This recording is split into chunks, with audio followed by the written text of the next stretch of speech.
Shyamganj village एक शांत जगह थी।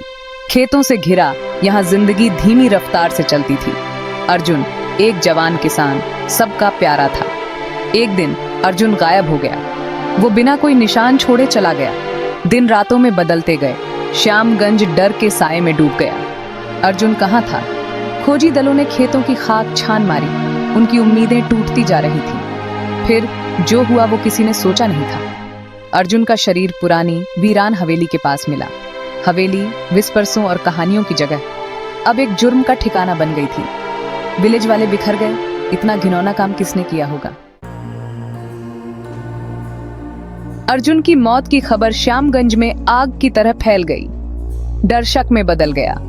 आखिर अर्जुन को नुकसान पहुंचाने का मकसद किसको हो सकता था? फुसफुसाहट इल्जामों में बदल गई। विलेज के बुजुर्ग इकट्ठा हुए। उनके चेहरे चिंता से सिकुड़े हुए थे। उन्हें जवाब चाहिए थे। उन्हें अर्जुन के लिए न्याय चाहिए था। श्यामगंज पर बेचैनी सर्चने लगी, मानो विलेज खुद अपनी सांसें रोक रहा हो। विलेज वाले एक दूसरे को शक की निगाहों से देखने लगे। उनके दिल दुख और डर से भरे हुए थे।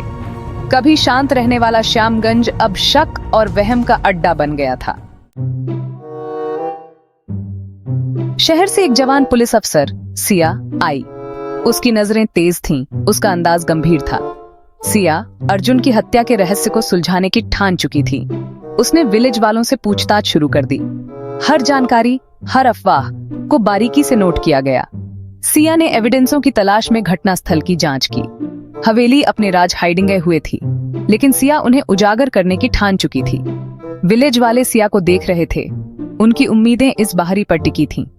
क्या वो श्यामगंज में न्याय ला पाएगी? क्या वो उस दरिंदे को ढूंढ पाएगी जिसने उनसे अर्जुन को छीन लिया था? सिया की जांच उसे अर्जुन के घर ले गई। वहां उसे एक दराज में छुपी हुई एक डायरी मिली। डायरी अर्जुन के विचारों और डर से भरी हुई थी। एक नाम बार बार सागुते आ रहा था, राजू। राजू विलेज का ही एक लड़का, अर्जुन के गायब होने से कुछ दिन पहले उसके साथ बहस करता देखा गया था। क्या यही वो कड़ी थी जिसकी तलाश सिया कर रही थी? डायरी अर्जुन के जीवन की एक खिड़की थी, जो उसकी उम्मीदों, सपनों और अंततः उसके डर को उजागर करती थी। सिया की रीढ़ की हड्डी में सिहरन दौड़ गई जब उसने अर्जुन के शब्दों को पढ़ा, उसके अनकहे डर के बोझ को महसूस किया। वो जानती थी कि वो ट्रूई के करीब पहुंच रही है, लेकिन वो क्या उजागर करेगी, ये अभी भी अंधेरे में छुपा हुआ था। सिया ने राजू को पूछताछ के लिए बुलाया। वो घबराया हुआ था। उसकी नजरें कमरे में इधर उधर भाग रही थीं। राजू ने अर्जुन की मौत में किसी भी तरह की संलिप्तता से इनकार किया। उसकी एलिबी सही निकली। क्या वो सचमुच बेगुनाह था या वो एक शातिर धोखेबाज था? सिया के पास राजू को पकड़े रखने के लिए पर्याप्त सबूत नहीं थे।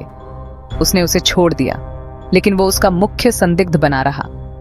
विलेज वाले बंटे हुए थे।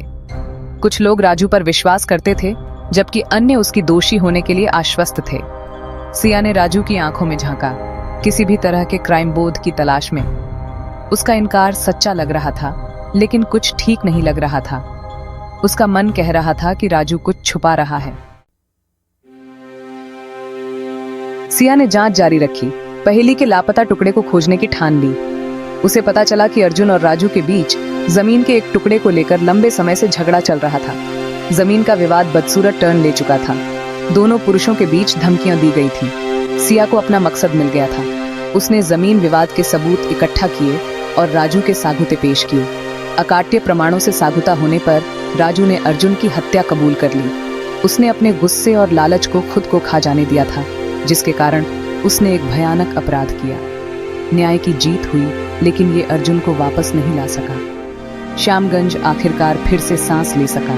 डर का साया छंट गया। हालांकि अर्जुन की हत्या की याद उनके दिलों में हमेशा के लिए बस गई, जो इस बात की याद दिलाती है कि सबसे शांत जगहों पर भी अंधेरा बस सकता है।